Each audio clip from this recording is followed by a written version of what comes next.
City news కు స్వాగతం. జాతిపిత మహాత్మా గాంధీ ఆలోచన విధానాలు అందరికీ అనుసరణీయం, ఆచరణీయమని రాష్ట్ర మంత్రి కొల్లు రవీంద్ర పేర్కొన్నారు. జాతిపిత మహాత్మా గాంధీ ఆలోచన విధానాలు అందరికీ అనుసరణీయమని, ఆదర్శనీయమని రాష్ట్ర మంత్రి కొల్లు రవీంద్ర పేర్కొన్నారు.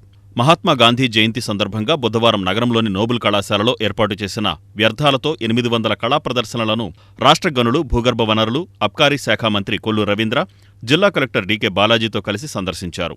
అనంతరం ఏర్పాటు చేసిన బహుమతి ప్రధానోత్సవ కార్యక్రమంలో మంత్రి మాట్లాడుతూ, మహాత్మా గాంధీ ఆలోచనా విధానాలు ఎంతో గొప్పవని, పరిసరాలు, పరిశుభ్రత పాటించాలన్నారు. ఇంత పెద్ద ఎత్తున విద్యార్థుల చేత కళాకృతుల ఆవిష్కరణకు కీలక బాధ్యత తీసుకున్న జిల్లా కలెక్టర్ డీకే బాలాజీని అభినందిస్తున్నానన్నారు. మచిలీపట్నం బీచ్ ఫెస్టివల్ను నిర్వహించి అందులో ఇటువంటి వ్యర్థాలతో కళా ప్రదర్శనలు ఏర్పాటు చేస్తామన్నారు. కళాకృతులను మరింత అద్భుతంగా తయారు చేయవచ్చన్నారు. ఇందుకోసం ప్రభుత్వం నుండి అన్ని విధాల సహాయ సహకారాలు అందిస్తామన్నారు.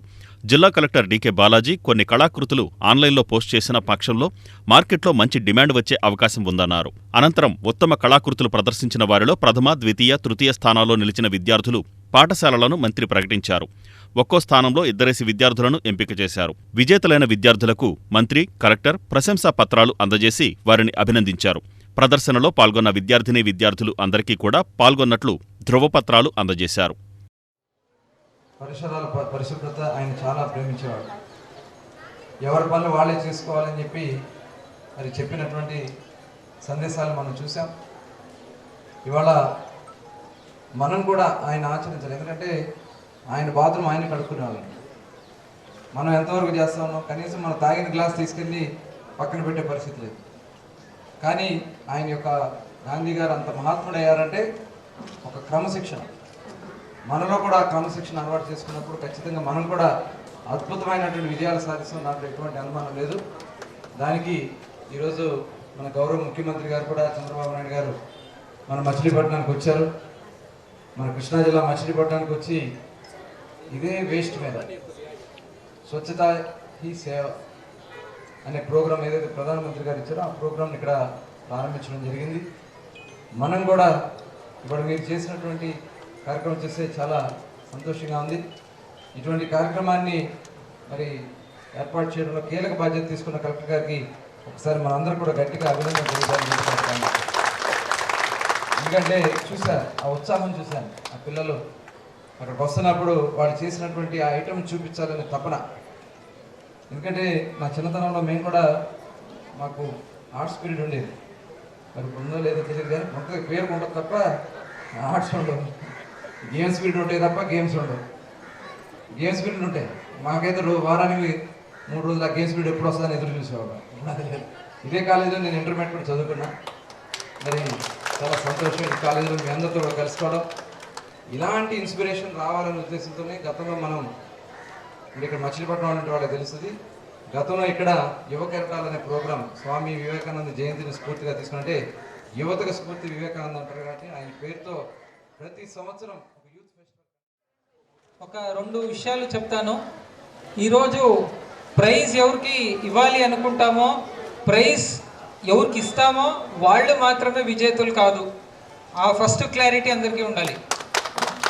ఇక్కడికి విచ్చేస్తున్న ప్రతి ఒక్కరూ కూడా విజేతలే.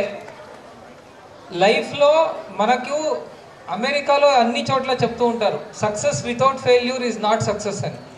సో దయచేసి చాలా కాంపిటీషన్స్కి వెళ్ళినప్పుడు ప్రైజ్ ఒకటే ఉంటుంది కనుక ఒకరికో ఇద్దరికో ఇవ్వాలి కనుక బాగా పనిచేసినా మనము తప్పనిసరి పరిస్థితుల్లో వేరే వాళ్ళకి ఇవ్వలేకపోతాము. అలా జరిగిన మాత్రాన మీ క్రియేటివిటీ తక్కువ అని కాదు. ఇంకొకటి ఏమంటే చెట్టు కన్నా చెట్టు పెద్దది ఉంటుంది. ఇప్పుడు ఒక్కొక్కరు ఒక్కొక్క రకంగా ఆలోచిస్తూ ఉంటారు. ప్రతి ఒక్కరు కూడా ఇప్పుడు నేను ఎలా మోడల్ చేశాను అని మాత్రం చూడకుండా వేరే వాళ్ళు ఇంకెంత వినూతనంగా ఆలోచించి చేశారు అని కూడా మనం నేర్చుకోగలిగితే ఖచ్చితంగా రానున్న రోజుల్లో మీలో మంచి మంచి కళాకారులు బయటకు వస్తారు. అనదర్ థింగ్ ఏమంటే కొంతమంది చాలా బాగా చేస్తున్నారు. మీరు చాలా బాగా చేస్తున్న వాళ్ళు. కృత్తివెన్ను మండలం పెద్దలంక డ్రైన్లో గల్లంతైన యువకుడి కోసం గాలింపు చర్యలు కొనసాగుతున్నాయి. కృత్తివెన్ను మండలం గరిసెపూడి గ్రామంలో పెద్దలంక డ్రైన్లో గల్లంతైన యువకుడి కోసం గాలింపు చర్యలు కొనసాగుతున్నాయి. గరిసెపూడి గ్రామానికి చెందిన ఇంటర్ విద్యార్థి దాసరి భరత్ బహిర్భూమికని వెళ్లి ప్రమాదవశాత్తు అండర్ టన్నెల్ వద్ద పెదలంక డ్రైన్లోకి జారి పడిపోయాడు. గల్లంతైన యువకుడి కోసం పడవలతో గాలింపు చర్యలు చేపట్టారు. ఈ ఘటనతో యువకుడి కుటుంబ సభ్యులు ఆందోళన వ్యక్తం చేస్తూ కన్నీరు మున్నీరుగా విలపిస్తున్నారు. గ్రామ పంచాయతీలో గరిసెపూడి అండర్ టన్నెల్ బ్రిడ్జ్ దగ్గర ఈరోజు భీమవరం నుంచి కుర్రోళ్ళు చిన్న ఫంక్షన్ నుండి రావడం జరిగింది. అయితే ఫంక్షన్ చూసుకొని ఒక బాత్రూమ్కి అనేసి అండర్ టన్నెల్ బ్రిడ్జ్ దగ్గరికి రావడం జరిగింది. వచ్చిన తర్వాత ముగ్గురు కుర్రోళ్ళు ఒక కుర్రోడు బాత్రూమ్ కూర్చుని వాష్ చేసుకునే క్రమంలో స్కిడ్ అయ్యి టన్నెలు కానాల్లో పడిపోవడం జరిగింది. దాన్ని పాపం కుర్రోడు ప్రమాదం జరిగింది. అయితే ఇప్పుడు వరకు కూడా నిలుగుతున్నాను, కానీ ఇంకా ఎటువంటి సమాచారం మాకు అందలేదు. ఇక్కడ ఇద్దరు వచ్చిన వ్యక్తులు కూడా ఇచ్చిన సమాచారం ప్రకారంగా కుర్రోడు వాష్ చేసుకునే క్రమంలో జారి పడిపోయాడనే ఇన్ఫర్మేషన్ మాకు ఇచ్చారు. ఇచ్చిన కాడి నుంచి మేమంతా కూడా స్థానికంగా ప్రజలు మా యొక్క పబ్లిక్ అంతా కూడా నిలగడం జరుగుతుంది. ఇంకా ఎటువంటి సమాచారం మాకు అందలేదు. కుర్తువెన్ను పోలీస్ శాఖ వారు కూడా వచ్చి ఇక్కడ సహకారాలు అందిస్తున్నారు. ఇంకా ఎటువంటి సమాచారం మాకు అందలేదు సార్. గరిసెపూడిలో దాసరి నాగబాబు అనే వ్యక్తి ఇంటి దగ్గర మెచ్యూర్ ఫంక్షన్కి వాళ్ళ చిన్నాన్నగారి ఇంటికి దాసరి భరత్ అనే కుర్రాడు వచ్చాడు. వచ్చి భోజనం అయిన తర్వాత సుమారు 3:30 ఆ సమయంలో టన్నెల్ దగ్గరికి బహిర్భూమికి వచ్చి టన్నెల్ దగ్గర వాష్ చేసుకుంటున్న టైంలో ప్రమాదవశాత్తు కాలు జారి కింద పడిపోయాడని చెప్పేసి వాళ్ళతో వచ్చిన సహచరులు చెప్పడం జరిగింది. ఈయన కాలు జారిపోయి అవతల వైపు కూడా వెళ్ళి కొంతమంది ఆ పక్క కూడా వెళ్ళి ఉన్నాడని చెప్పేసి చెప్పటం ద్వారా ఫ్యామిలీకి అందరికీ ఈ సమాచారం తెలిసిన తర్వాత పెద్ద ఎత్తున ఫ్యామిలీ కానీ గ్రామస్తులు కానీ ఈ టన్నెల్ దగ్గరికి వచ్చి పెద్ద ఎత్తున బోట్లు వేసుకుని మొత్తం వల్లేసి అన్నేసి నెతుకు చూశారు. కానీ ఇంకా ఏది జరగలేదు. అయితే పోలీస్ వారు కానీ మన రెవెన్యూ డిపార్ట్మెంట్ కానీ ఇక్కడికి వచ్చి దసరా సందర్భంగా శక్తిపటాల ఊరేగింపుకు మచిలీపట్నం ప్రసిద్ధి చెందింది. శతాబ్దం నాటి ఈ సంప్రదాయం నేటికి కొనసాగుతోంది. దసరా సందర్భంగా శక్తిపటాల ఊరేగింపుకు మచిలీపట్నం ప్రసిద్ధి చెందింది. శతాబ్దం నాటి ఈ సంప్రదాయం నేటికి కొనసాగుతోంది. శక్తిపటాల రూపకల్పన తొలిసారిగా ప్రారంభమైన ఈడేపల్లిలోని చిన్న శక్తి గుడి ప్రస్తుతం పెద్దదిగా రూపొందింది. ఈ 100 ఏళ్ల కాలక్రమంలో ఈ శక్తిపటాల ఊరేగింపు అనేది నగరంలోని అన్ని వాడలకు వ్యాపించింది. కలకత్తా తర్వాత ఆ స్థాయిలో శక్తిపటాల ఊరేగింపు మచిలీపట్నంలోనే జరగడం విశేషం. శరన్నవరాత్రుల ప్రారంభం నేపథ్యంలో 3 స్తంభాల సెంటర్ సమీపంలోని కర్మభూమిలో పూజాధికాలు, కలశస్థాపన అనంతరం శక్తిపటాలను శక్తిగుడికి ఊరేగింపుగా తరలించారు. అలాగే నగరంలోని వివిధ ప్రాంతాలకు చెందిన శక్తిపటాలు కూడా అమావాస్య రోజు అర్ధరాత్రి పూజాధికాలు ముగించుకొని ఆయా ప్రాంతాలకు ఊరేగింపుగా వెళతాయి. ఈ కార్యక్రమంలో పెద్ద సంఖ్యలో శక్తిపటాలతో అదే సంఖ్యలో వివిధ ప్రాంతాలకు చెందిన యువకులు నృత్యాలు చేస్తూ ఈ ఊరేగింపులో పాల్గొనడం, తదితర కారణాల వల్ల ఉద్రిక్త వాతావరణం నెలకొంటున్న నేపథ్యంలో పోలీసులు రంగప్రవేశం చేసి పరిస్థితిని అదుపు చేయాల్సి వచ్చింది.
నగరంలోని పలు దేవాలయాలలో దేవీ శరన్నవరాత్రి మహోత్సవాలు ఘనంగా ప్రారంభమయ్యాయి.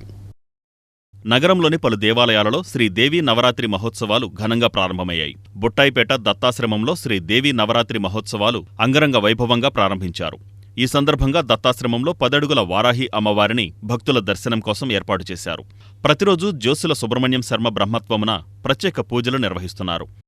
మచిలీపట్నం గ్రామవాసులందరికీ కూడా మన బుట్టాయిపేట దత్తాశ్రమం నందు వేయించేసి ఉన్నటువంటి శ్రీ గణపతి సచ్చిదానంద స్వామీజీ వారి యొక్క దివ్యాశీస్సులతో మనం నవరాత్రి మహోత్సవం మొదలుపెట్టుకున్నాము. ఈ రోజు నుంచి ప్రతినిత్యము కూడా పొద్దున్నే గోపూజ, తర్వాత కుమారీ పూజ, అలాగే కుంకుమార్చన, అలాగే వారాహి అమ్మవారికి అర్చన, తర్వాత మన చండీ హవనం ప్రతినిత్యము కూడా జరుగుతుంది. అలాగే ప్రదోషకాలానంతరం అమ్మవారికి అవతార అర్చన మరియు సువాసిని అర్చన నడుస్తాయి. తర్వాత 8 గంటలకి మంత్రపుష్పాలు, మంత్రపుష్పం తీర్థప్రసాద వినియోగం. పోతేపల్లిలోని శ్రీ విజయ కనకదుర్గ ఆలయంలో శ్రీ దేవీ నవరాత్రి మహోత్సవాలు ప్రారంభం సందర్భంగా వివిధ హోమాలు, ప్రత్యేక పూజలు జరిపారు. ఈ కార్యక్రమంలో పెద్ద సంఖ్యలో భక్తులు పాల్గొన్నారు. మొదటి రోజు ఈరోజు అమ్మవారి యొక్క అలంకరణ శ్రీ బాల త్రిపుర సుందరీదేవి తులరి పార్క్లోని ఈ యొక్క విజయ కనకదుర్గాదేవి ఆలయమునందు భక్తుల సహాయ సహకారములతో భక్తులు ఇచ్చినటువంటి ధన వస్తు సముదాయంతో ఈ యొక్క దేవీ నవరాత్రులు ఈరోజు ప్రారంభమైనవండి. ఈ యొక్క 9 రోజులు కూడా దీక్షతో ఎంతో భక్తి శ్రద్ధలతో భక్తులందరూ కూడా ఈ యొక్క 9 రోజులు ఆలయమునకు వచ్చి ఈ యొక్క హోమగుండం వద్ద కూర్చొని హోమ ప్రదక్షిణ చేసి అమ్మవారిని దర్శించుకొని అమ్మవారికి తమ మనసులో ఉన్న కోరికలను అమ్మవారికి తెలియజేస్తారు. సనాతన ధర్మ పరిరక్షణకు ఉప ముఖ్యమంత్రి పవన్ కళ్యాణ్ చేపట్టిన దీక్షకు మద్దతుగా మచిలీపట్నంలో నగర సంకీర్తన నిర్వహించారు. సనాతన ధర్మ పరిరక్షణలో భాగంగా ఉప ముఖ్యమంత్రి పవన్ కళ్యాణ్ చేపట్టిన దీక్షకు మద్దతుగా జనసేన ఆధ్వర్యంలో నగర సంకీర్తన నిర్వహించారు. ఈ సందర్భంగా ప్రత్యేక వాహనంపై దేవతామూర్తుల ప్రతిమలను ఉంచి రామనామ స్మరణ చేసి పురవీధులలో సంకీర్తన చేశారు. పార్టీ నియోజకవర్గ ఇన్ఛార్జి బండి రామకృష్ణ, నాయకులు కొట్టే వెంకట్రావు, గడ్డం రాజు తదితరులతో పాటు భారతీయ జనతా పార్టీ రాష్ట్ర నాయకుడు పంతం గజేంద్ర పాల్గొన్నారు. పలువురు కళాకారులు దేవతామూర్తుల వేషధారణలో ఆకట్టుకున్నారు.